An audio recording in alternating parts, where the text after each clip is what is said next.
Hi friends, welcome to TechiSpace Malayalam. Channel ഇഷ്ടമായെങ്കിൽ subscribe ചെയ്യൂ. നമ്മൾ എല്ലാ ആഴ്ചയിലും പുതിയ ഗിവേകൾ നടത്തുന്നുണ്ട്. ഗിവേകളിൽ പങ്കെടുത്ത് നിങ്ങൾക്ക് സമ്മാനങ്ങൾ നേടാം. ഇന്നത്തെ വീഡിയോയിൽ നമ്മൾ നോക്കാൻ പോകുന്നത് Redmi 8 Dual എന്ന മോഡലിൻ്റെ അൺബോക്സിംഗ് റിവ്യൂ ആണ്. Redmi 8 എന്ന് പറയുന്ന മോഡൽ ഏകദേശം സെപ്റ്റംബറിൽ ഇന്ത്യയിൽ ലോഞ്ച് ചെയ്തതാണ്. അപ്പം ഇപ്പോൾ അവരൊരു ചെറിയൊരു ക്യാമറ അപ്ഗ്രേഡ് കൊണ്ടുവന്നിരിക്കുകയാണ്. അപ്പോൾ ആ വേർഷൻ്റെ പേര് അവർ ഇങ്ങനെ മാറ്റിയിരിക്കുകയാണ്, ഡുവൽ എന്നുള്ള രീതിയിൽ. അതായത് Redmi 8 Dual എന്നവർ മാറ്റിയിരിക്കുകയാണ്. അപ്പോൾ മെയിനായിട്ട് ക്യാമറ അപ്ഗ്രേഡ് ആണ് ഈ Redmi 8 Dual എന്ന ഫോണിൽ അവർ ഉദ്ദേശിച്ചിരിക്കുന്നത്. ആദ്യം ഇറങ്ങിയപ്പോൾ Redmi 8 എന്ന് പറയുന്ന ആദ്യത്തെ മോഡലിൽ സിംഗിൾ ക്യാമറ ആയിട്ടാണ് ഇറങ്ങിയിരുന്നത്. പക്ഷേ ഇപ്പോൾ Redmi 8 Dual എന്ന മോഡൽ ഡുവൽ റിയർ ക്യാമറ ആയിട്ടാണ് ഫോൺ നമ്മുടെ മുമ്പിലെത്തുന്നത്. അപ്പോൾ അതിൻ്റെ അൺബോക്സിംഗ് റിവ്യൂ ആണ് ഇന്നത്തെ വീഡിയോയിൽ നമ്മൾ നോക്കാൻ പോകുന്നത്. ഓക്കെ, അപ്പോൾ നമുക്കിനി വീഡിയോയിലേക്ക് പോവാം. Redmi 8 Dualൻ്റെ സെയിൽ നടക്കുന്നത് ആമസോണിലാണ്. 2GB 32GB റാം വേരിയൻറ്റ് 6500 രൂപയ്ക്കും 3GB റാം 32GB വേരിയൻറ്റ് 7000 രൂപയ്ക്കാണ് സെയിൽ നടക്കുന്നത്. അതുപോലെ തന്നെ കളർ ഓപ്ഷൻസ് നമുക്ക് അവൈലബിൾ ആയിട്ടുള്ളത് mid night grey, sky white, see blue എന്ന 3 കളർ വേരിയൻസിലാണ് Redmi 8 Dual നമ്മുടെ മുമ്പിലെത്തുന്നത്. നമുക്ക് വളരെ സ്റ്റൈലിഷ് ആയിട്ടുള്ള ഒരു ബോക്സാണ് ഇവിടെ കാണാനായിട്ട് സാധിക്കുന്നത്. Redmi 8 Dual ബോക്സിൻ്റെ റിയർ സൈഡിൽ എന്തൊക്കെയാണ് എഴുതിയിരിക്കുന്നത് നോക്കാം. 13 മെഗാപിക്സൽ പ്ലസ് 2 മെഗാപിക്സലിൻ്റെ ഡുവൽ AI റിയർ ക്യാമറയാണ് വരുന്നത്. 8MP selfie camera, 5000 mAh battery, 18 watt fast charge supported ആണ്. USB Type-C റിവേഴ്സിബിൾ കണക്ടറാണ് വരുന്നത്. AI ഫേസ് അൺലോക്ക് ഉണ്ട്. ഫിംഗർ പ്രിൻറ്റ് സെൻസർ അവൈലബിൾ അല്ല. അതുപോലെ തന്നെ ഡെഡിക്കേറ്റഡ് മെമ്മറി കാർഡ് സ്ലോട്ടാണ് Redmi 8 Dual വരുന്നത്. നമ്മളിപ്പോൾ അൺബോക്സ് ചെയ്യാൻ പോകുന്നത് 3GB റാം വേരിയൻ്റ് ആണ്. 32GB ഇൻറ്റേർണൽ സ്റ്റോറേജ് ഉണ്ട്. കളർ സീ ബ്ലൂ എന്ന കളർ ഓപ്ഷനാണ് നമ്മൾ ഇപ്പോൾ അൺബോക്സ് ചെയ്യാനായിട്ട് പോകുന്നത്. Redmi 8 Dual സ്നാപ്ഡ്രാഗൺ 439 ചിപ്സെറ്റ് ആണ് വരുന്നത്. അതുപോലെ തന്നെ Gorilla Glass 5ൻ്റെ പ്രൊട്ടക്ഷനും Redmi 8 എന്ന സീരീസിൽ ഉൾപ്പെടുത്തിയിട്ടുണ്ട്. പതിവ് പോലെ തന്നെ SIM ejector tool, documentation, user guide,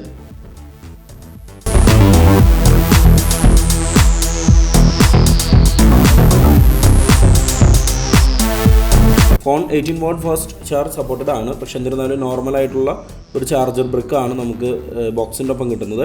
അതുപോലെ തന്നെ ഒരു Type-C കേബിളും നമുക്ക് കാണാനായിട്ട് സാധിക്കുന്നുണ്ട്. ഇനി നമുക്ക് ഫോണിൻ്റെ സ്റ്റിക്കറും കാര്യങ്ങളൊക്കെ പൊളിച്ച് കളഞ്ഞിട്ട് ഫോണിൻ്റെ ഡിസൈൻ ആൻഡ് ലുക്ക് എങ്ങനെയുണ്ടെന്ന് നോക്കാം. നമുക്ക് വളരെ സ്റ്റൈലിഷ് ആയിട്ടുള്ളൊരു ലുക്ക് തന്നെയാണ് നമുക്ക് ഇവിടെ കാണാനായിട്ട് സാധിക്കുന്നത്. പ്രത്യേകിച്ച് ബ്ലൂ കളർ വളരെ അട്രാക്റ്റീവായിട്ട് നമുക്ക് ഫീൽ ചെയ്യുന്നുണ്ട്. നമുക്ക് ഫ്രണ്ടിലെയും ആ ഒരു സ്റ്റിക്കറും കാര്യങ്ങളൊക്കെ ഒന്ന് പൊളിച്ച് കളയാം. വളരെ സ്മൂത്തായിട്ടുള്ളൊരു ഡിസൈനാണ് നമുക്കിവിടെ കാണാനായിട്ട് സാധിക്കുന്നത്. റൈറ്റ് സൈഡിലായിട്ട് നമുക്ക് വോളിയം ബട്ടൺ, പവർ ബട്ടൺ, താഴെ നമുക്ക് earphone Jack, USB Type-C charging port, അതുപോലെ തന്നെ മൈക്ക് കാര്യങ്ങളൊക്കെ നമുക്ക് കാണാനായിട്ട് സാധിക്കുന്നുണ്ട്. പിന്നെ നമുക്ക് ഫോണൊന്ന് ഓൺ ചെയ്തിട്ടുള്ള കാര്യങ്ങളിലേക്ക് പോവാം. ഫോൺ ആദ്യത്തെ ഇനീഷ്യലൈസേഷന് ഒരല്പം സമയം എടുക്കുന്നതാണ്.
വിചാരിക്കുന്നതിനേക്കാളും കൂടുതൽ സമയമെടുത്തു. കുറച്ചധികം സമയം എടുത്തിട്ടാണ് Redmi 8 Dualൻ്റെ ഫസ്റ്റ് ഇനീഷ്യലൈസേഷൻ കഴിഞ്ഞ് ഫോൺ ഇവിടെ ഓണായിരിക്കുന്നത്. അങ്ങനെ ഫോൺ ഓണായി വന്നിരിക്കുകയാണ്. നല്ല ഡിസൈനും ലുക്കും കാര്യങ്ങളൊക്കെ നമുക്കിവിടെ കാണാനായിട്ട് സാധിക്കുന്നുണ്ട്. അതിന് നമുക്ക് സാർ വാല്യൂ ഒന്ന് ചെക്ക് നോക്കാം. SAR value head weight 0.339, body weight 1.00. ഇനി നമുക്ക് ഫോണിൻ്റെ അബൌട്ട് സെക്ഷൻ ഒന്ന് എടുത്ത് നോക്കാം. ആൻഡ്രോയിഡ് വേർഷൻ 9 ആണ് വരുന്നത്. MIUI വേർഷൻ 11 ആണ് വരുന്നത്. ആൻഡ്രോയിഡ് സെക്യൂരിറ്റി പാച്ച് ലെവൽ 2020 ജനുവരി 1 ആണ്. ഇൻറ്റേർണൽ സ്റ്റോറേജ് 32 GB നമുക്ക് 20.76 GB ആണ് യൂസറിന് അവൈലബിൾ ആയിട്ടുള്ളത്. ബാക്കി സിസ്റ്റം റിസോഴ്സസ് ആണ്. അപ്പോൾ അതുകൊണ്ട് തന്നെ കൂടുതൽ മെമ്മറി ആവശ്യമുള്ളവർക്ക്, അതായത് 20 അല്ലെങ്കിൽ 21 GB കൂടുതൽ ആവശ്യമുള്ളവർ ഡെഡിക്കേറ്റഡ് മെമ്മറി കാർഡ് സ്ലോട്ട് വഴി കൂടുതൽ മെമ്മറി എക്സ്പാൻഡ് ചെയ്ത് യൂസ് ചെയ്യാനായിട്ട് സാധിക്കുന്നതാണ്. ഇനി നമുക്ക് പ്രീ ഇൻസ്റ്റാൾഡ് ആയിട്ടുള്ള ആപ്സ് അൺഇൻസ്റ്റാൾ ചെയ്യാൻ സാധിക്കുമോ നോക്കാം. തീർച്ചയായും നമുക്ക് പ്രീ ഇൻസ്റ്റാൾഡ് ആയിട്ടുള്ള ആപ്സ് നമുക്ക് അൺഇൻസ്റ്റാൾ ചെയ്യാനായിട്ട് സാധിക്കുന്നുണ്ട്. അപ്പോൾ നമുക്ക് ആവശ്യമില്ലാത്ത ആപ്സൊക്കെ നമുക്ക് അൺഇൻസ്റ്റാൾ ചെയ്ത് ഫോണിൽ കുറച്ച് സ്പേസ് നമുക്ക് ലാഭിക്കാനായിട്ട് സാധിക്കും.